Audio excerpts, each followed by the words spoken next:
Assalamualaikum warahmatullahi wabarakatuh.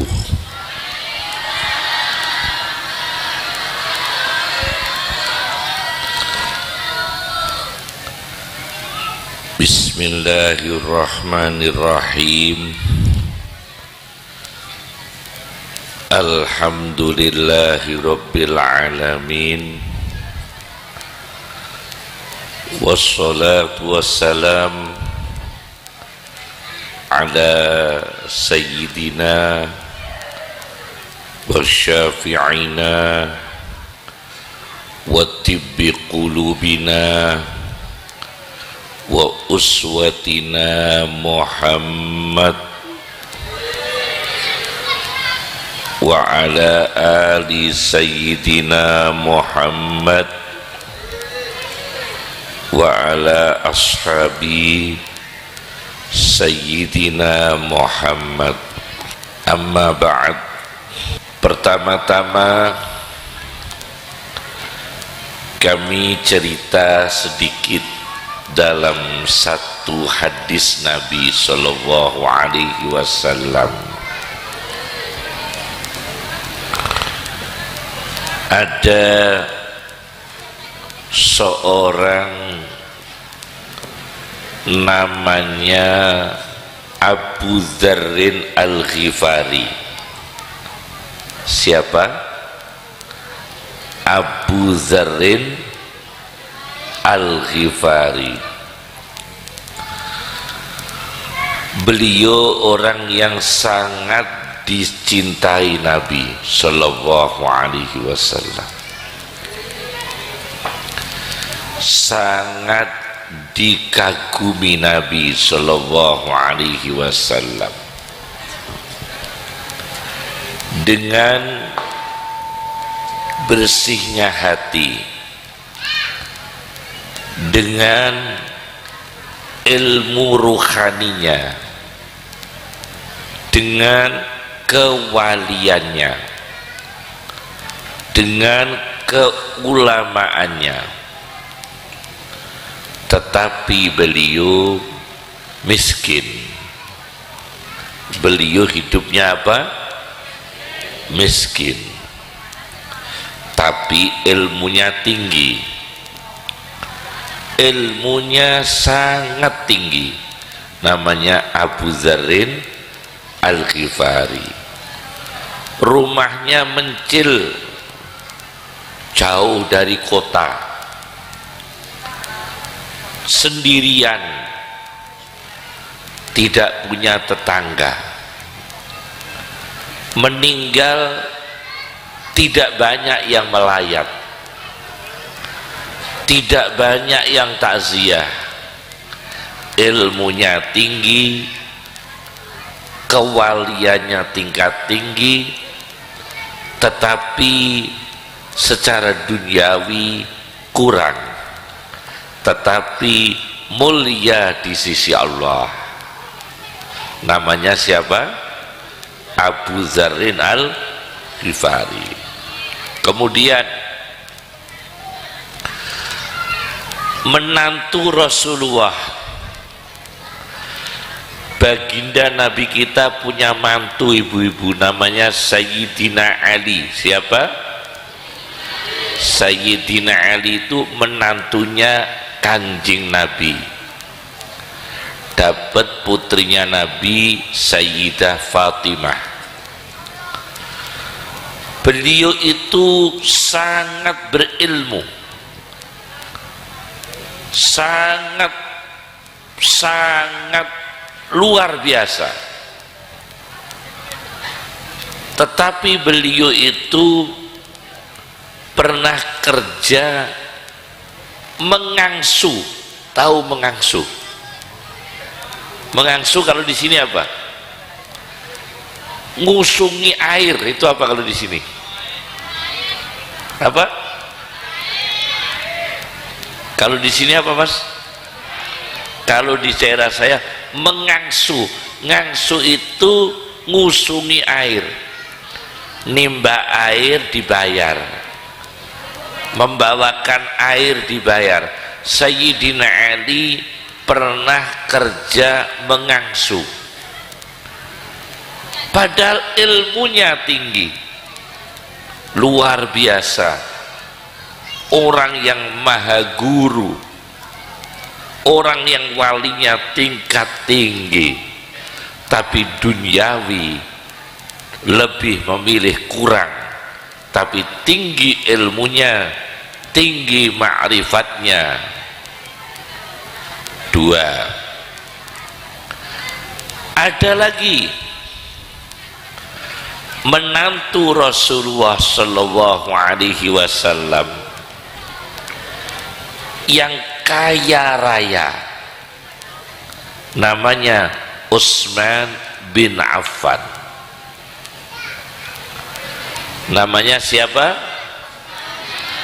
Utsman bin Affan, itu menantunya Rasulullah yang kaya raya, berilmu tinggi, sampai beliau wafat dibunuh masih membawa Al-Quran. Sayyidina Utsman meninggal dunia, mati syahid, dibunuh, beliau masih membawa Al-Quran. Beliau kaya raya tapi tidak pernah merasakan bergelimbang dunia karena banyak disedekahkan. Ilmunya tinggi, harta melimpah, tapi banyak disedekahkan. Beliau lebih memilih ibadah dan ilmu. Memilih apa? Ibadah dan siapa? Ilmu. Meskipun kaya raya. Imam Abu Hanifah itu pedagang kain sutra, menjadi ulama besar, pemimpin madhab, pedagang kain sutra. Subhanallah. Imam siapa? Abu Hanifah, pedagang kain sutra, pemimpin madhab Hanafi, tapi beliau tidak pernah ambisi dunia, beliau tidak pernah rakus dunia, hartanya hampir habis disedekahkan. Itu namanya Imam Abu Hanifah, cinta ilmu, cinta ibadah. Masya Allah. Maka apabila kita hidup cinta ilmu, cinta ibadah, insya Allah hati kita dibukakan oleh Allah. Allah yang maha membukakan itu disebut Al-Fatih. Allah disebut Khairul Fatihin. Inilah pesantren Al-Fatih. Semoga mendapatkan futuh Khairul Fatihin. Allah yang maha membuka, ya Khairul Fatihin.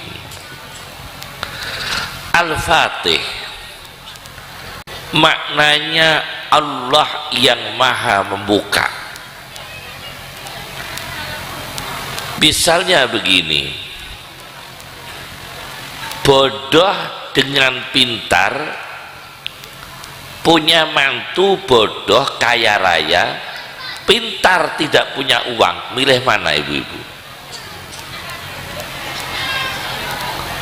Punya menantu bodoh tapi kaya raya, yang satu pintar tapi tidak punya uang, milih mana? Nah, ini beratnya di situ ya. Kenapa demikian? Allah Khairul Fatihin, sebaik-baiknya yang maha membuka. apabila orang yang awam dibukakan oleh Allah, tidak mustahil yang hari ini bodoh besok mendadak menjadi orang pintar. Karena apa? Futuhnya Al-Fatih, dibukakan oleh Allah yang maha membuka. Hari ini menderita, mendadak besok bahagia. Karena apa? Allah Al-Fatih maha membuka. Hari ini tidak punya uang, besok kaya raya. Karena Allah Al-Fatih maha membuka. Hari ini kekurangan, besok kecukupan. Karena Allah Al-Fatih maha membuka. Maka rajin ya berdoa, ya khairal fatihin, ya Allah ya khairal fatihin, bukakan kebodohan kami supaya kami menjadi orang pintar. Kalau kita orang yang kekurangan, ya khairal fatihin, bukakan kesulitan kami biar hidup kami diberi kecukupan. Kalau kita sakit, ya khairal fatihin, bukakan penyakit kami, semoga Allah memberi kesembuhan. Itu namanya Al-Fatih. Allah yang maha membuka. Yang sakit menjadi sehat, yang menderita menjadi bahagia, yang bodoh menjadi pintar. Itu banyak sekali, namanya futuh. Bagaimana cara mendapatkan futuh dari Al-Fatih? Satu, takwa. Satu apa Bu? Takwa. Satu. Kenapa demikian? Karena Al-Quran bicara wattaqullah wa yu'allimukumullah. Bertakwalah kepada Allah dan bertakwalah kamu sekalian kepada Allah. Allah akan memberi ilmu kepadamu sekalian. Jika kamu takwa, Allah memberi ilmu. Pertama apa kuncinya? Takwa. Misalnya takwanya seorang kiai. Apa takwanya seorang kiai? Mengajar dengan ikhlas.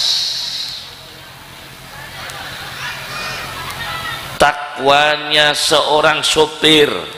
Apa takwanya seorang sopir? Jangan meninggalkan sholat. Takwa. Takwanya seorang istri, jangan sering memarahi suami. Ya, itu takwanya seorang apa? Istri.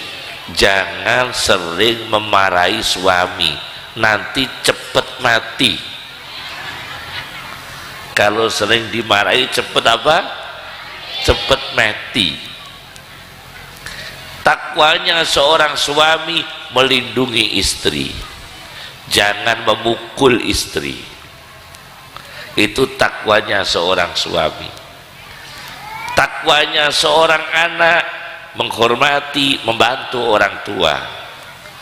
Takwanya orang tua mendidik, mengasuh anak. Pokoknya takwa itu ada saja, tergantung apa yang akan dilakukan dan apa yang sekarang ini dia sebagai profesinya. Bertakwalah kepada Allah, Allah akan memberi ilmu kepadamu. Ada orang ibu-ibu, dulu itu ada orang tidak berilmu sama sekali, ngajinya itu tidak pinter. Saya baca di kitab Syadaratud Dahab fi akhbari man dahab, itu ada orang yang tidak pernah ngaji, yang tidak pinter-pinter padahal mondoknya sudah lama. mondoknya lama, ndak pinter-pinter, Masya Allah.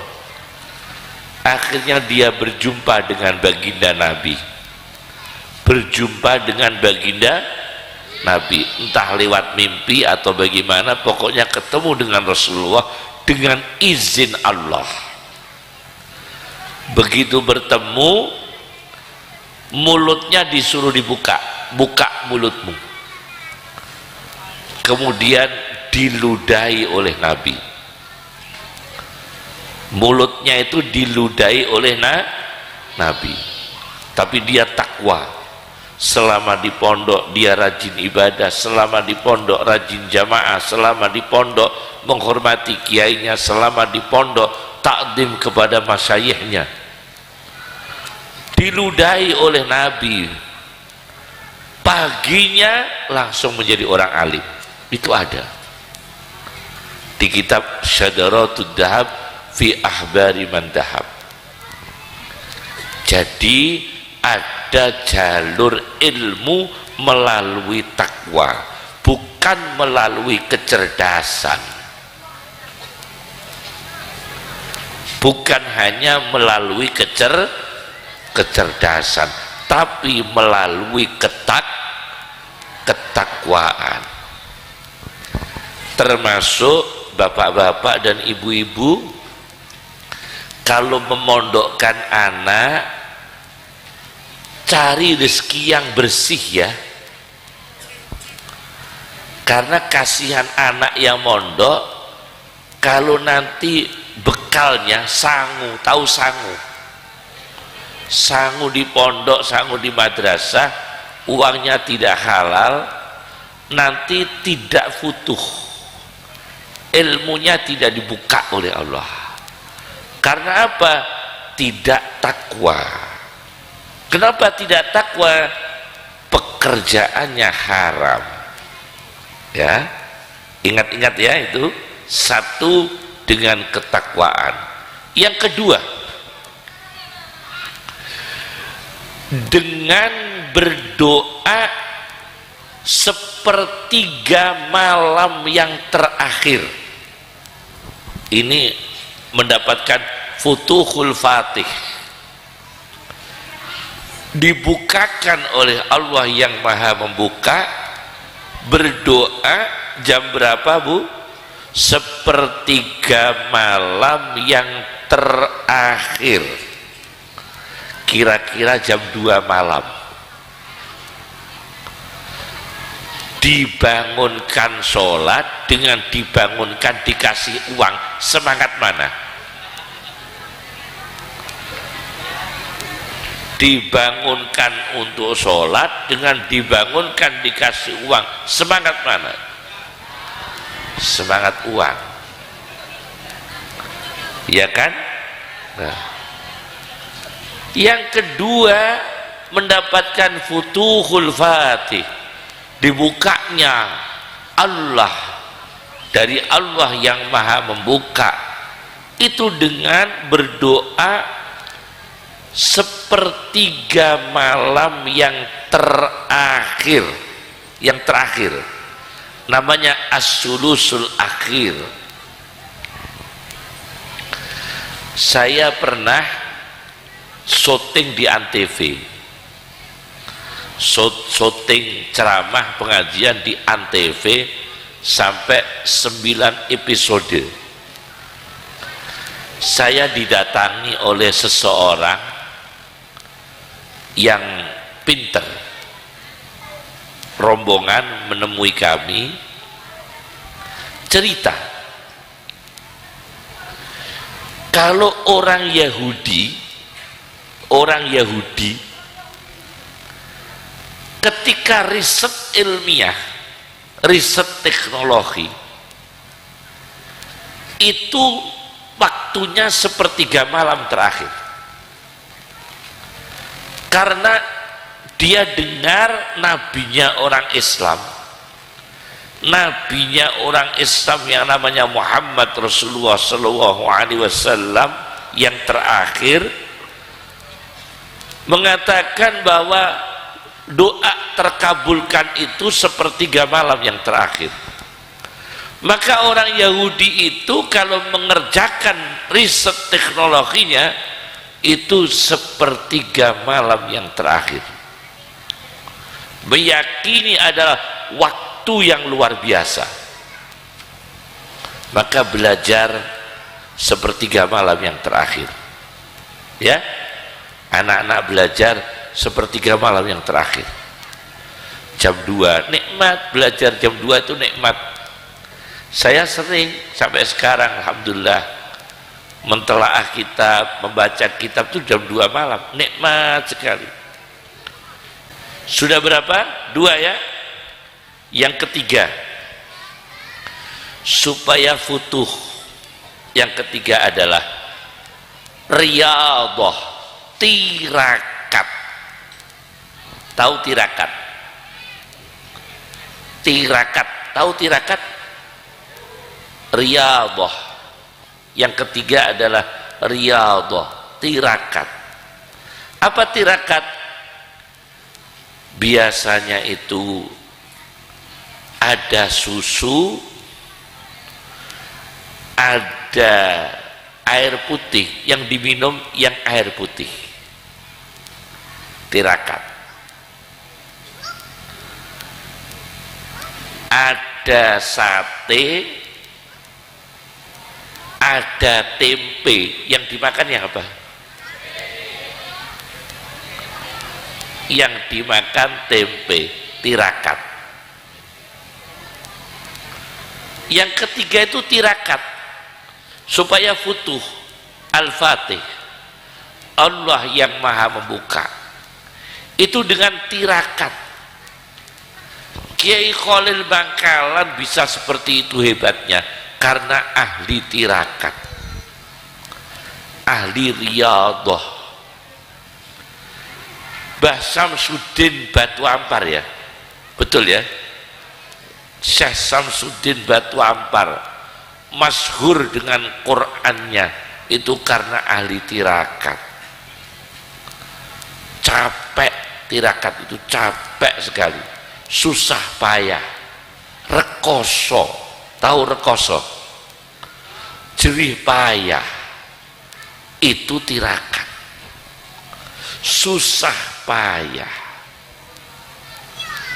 Kakek saya itu lama 7 tahun di sini. Kakek saya itu dulu namanya Mas Huri, terus hidup di Bangkalan 7 tahun. Kakek saya hidup di Bangkalan 7 tahun, namanya dikasih Mbah Khalil Bangkalan. Mbah Khalil Bangkalan, nama beliau dikasihkan ke kakek saya. Kakek saya namanya Mas Huri, kata Mbah Khalil Bangkalan, Mas Huri, kowe tak kei namaku, kamu saya kasih nama saya, namamu sama dengan saya, Khalil. Akhirnya kakek saya berganti nama menjadi Khalil. Yang ngasih nama Mbah Khalil Bangkalan.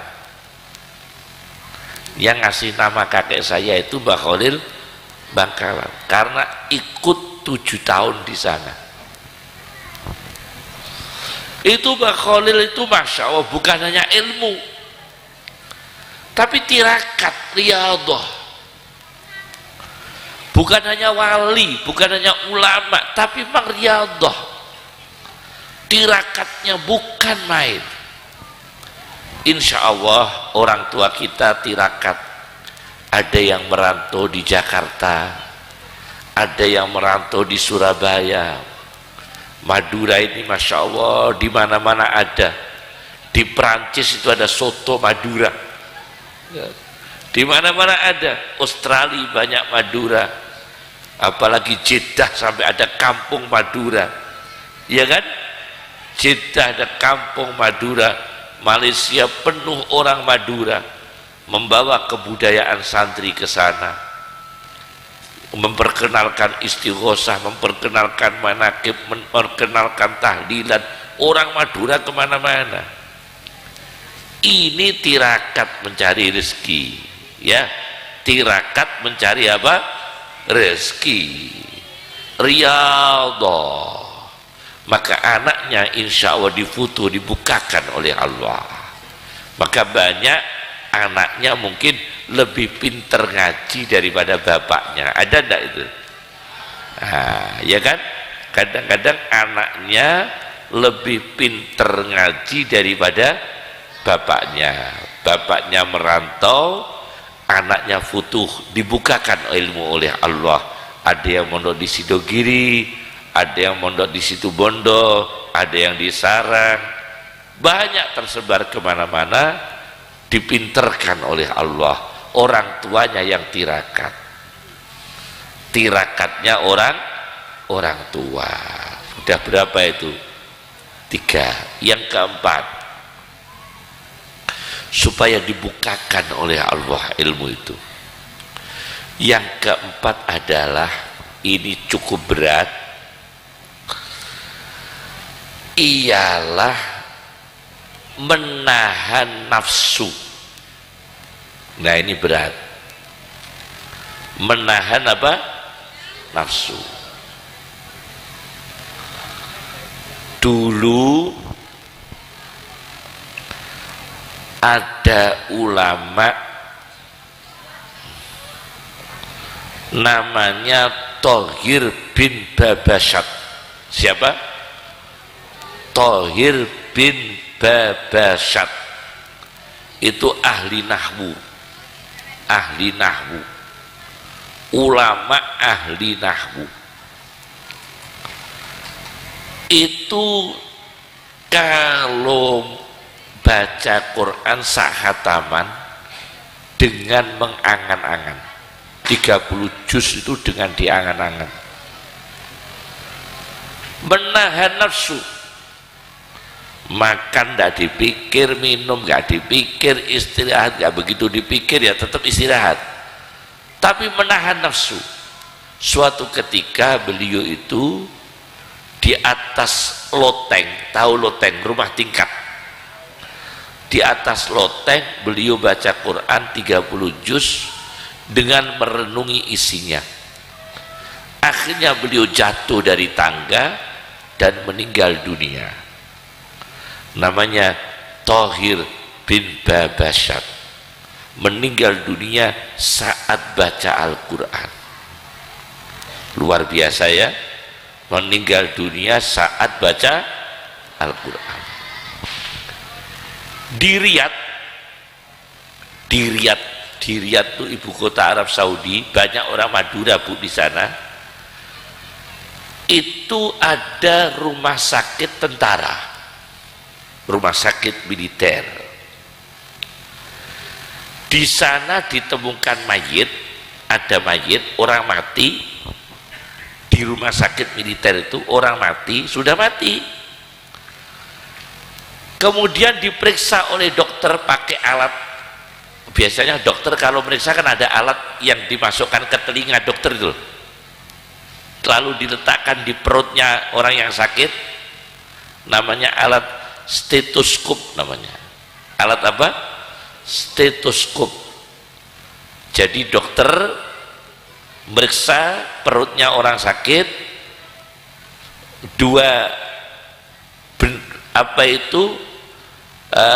bulatannya itu dimasukkan telinga ya, telinga dokter, lalu diperiksa perutnya, dadanya pasien. Itu mayit diperiksa oleh dokter, di dalam perutnya ada suara adzan. Di dalam perutnya itu ada suara apa? Adzan. Itu terjadi di Saudi, di Riyadh. Saya baca dalam satu buku. Di dalam perutnya, di dadanya itu ada suara adzan. Diulangi lagi oleh dokter, diulangi lagi oleh dokter, diperiksa, orangnya sudah mati. Di dalam perutnya ada suara adzan. Diperiksa lagi oleh dokter, dalam perutnya terdengar suara adzan. Ternyata ini orang yang puluhan tahun rajin adzan di masjid, orang nggak punya puluhan tahun adzan di masjid, dan setiap 3 hari khatam Al-Quran. Setiap berapa hari? 3 hari khatam Al-Quran. 3 hari khatam Al-Quran sampai meninggal dunia. Maka Allah memberi karomah, dia mati, dia meninggal dunia, di dalam perutnya masih mengumandangkan azan. Ini orang yang ahli tirakat, orang yang ahli menahan nafsu. Masya Allah ya, itu jadi nahan nafsu ya, tahan nafsu. Masya Allah, itu insya Allah barokah, insya Allah barokah menahan nafsu. Termasuk saya ini kepingin teh tapi tidak ada teh, jadi saya harus menahan nafsu ya. Alhamdulillah, kepingin teh adanya kok 2 gelas putih semua. Masya Allah, barokah, barokah. Udah berapa? 4 ya. Yang kelima, sodakoh pada orang yang kita kagumi kebaikannya.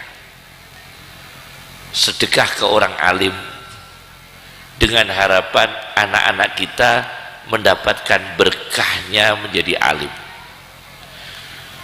Sodakoh kepada orang yang ahli ibadah dengan harapan anak-anak kita bisa menjadi ahli ibadah.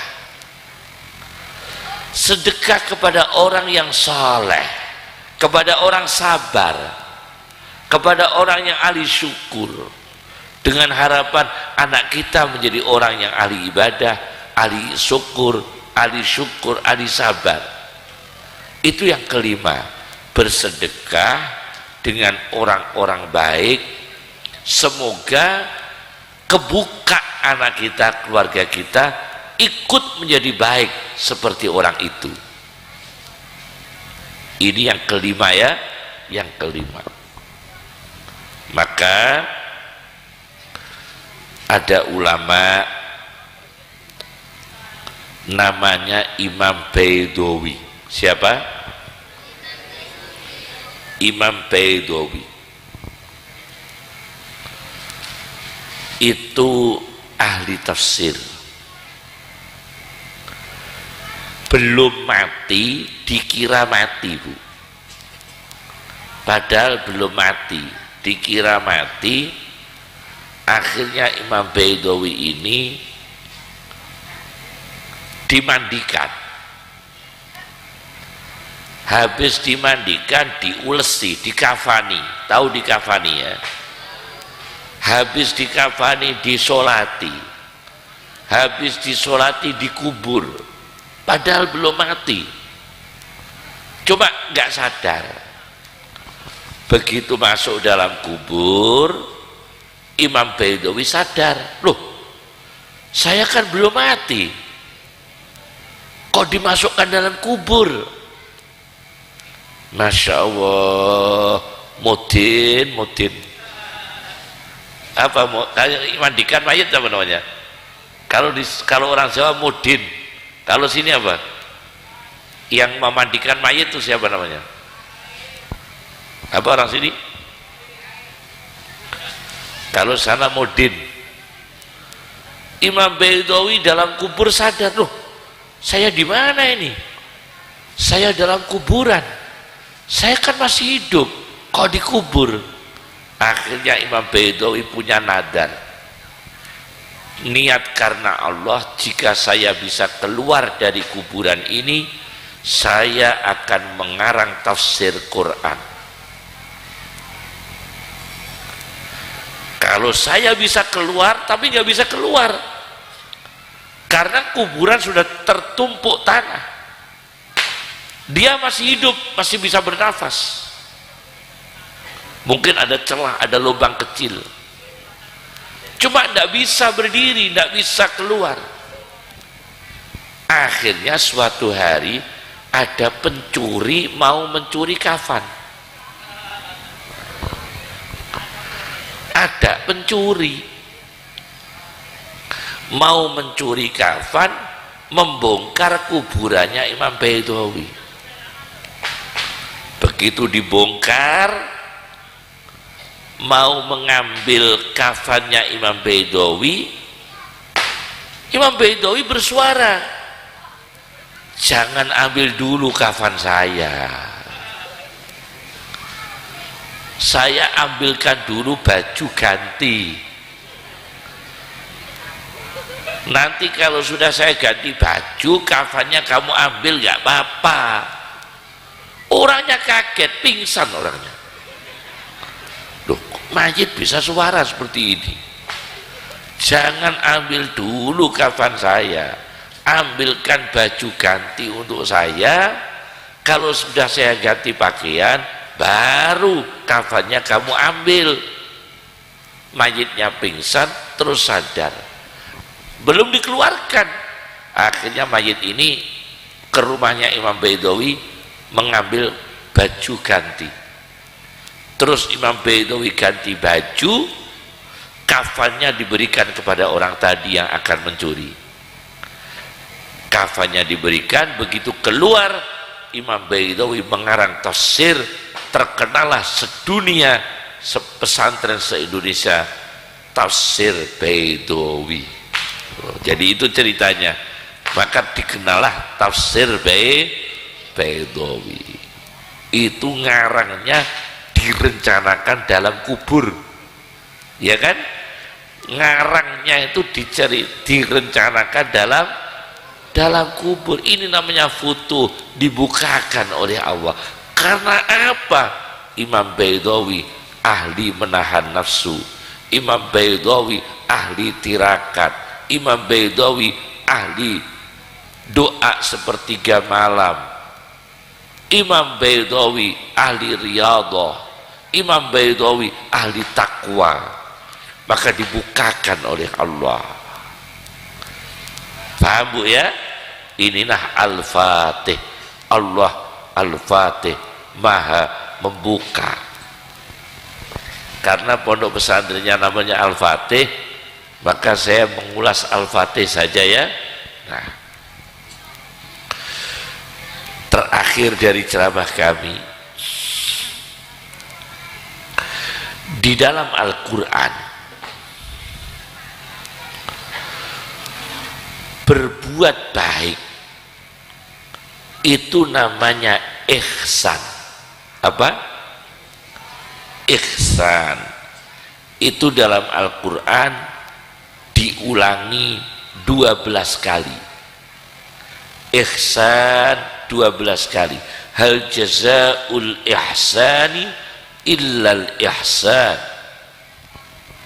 Ihsan dalam Al-Quran itu 12 kali. Sedangkan muhsin, ada kan kata muhsin ya, itu dalam Al-Quran 4 kali.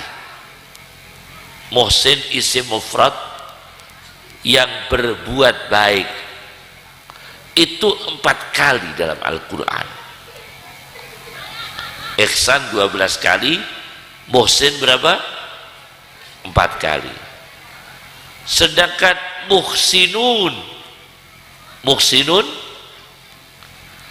itu hanya 1 kali. Muhsinat juga 1 kali. Terbanyak adalah muhsinin dalam Al-Quran. Kalau muhsinun cuma 1 kali, muhsinat cuma 1 kali, hanya 1 kali. Yang terbanyak adalah muhsinin. Nah, orang yang ihsan itu diberikan futuh oleh Allah. Inna rahmatallahi qaribum minal muhsinin. Rahmatnya Allah itu dekat dengan orang-orang yang berbuat baik. rahmatnya Allah itu dekat dengan orang-orang yang berbuat baik.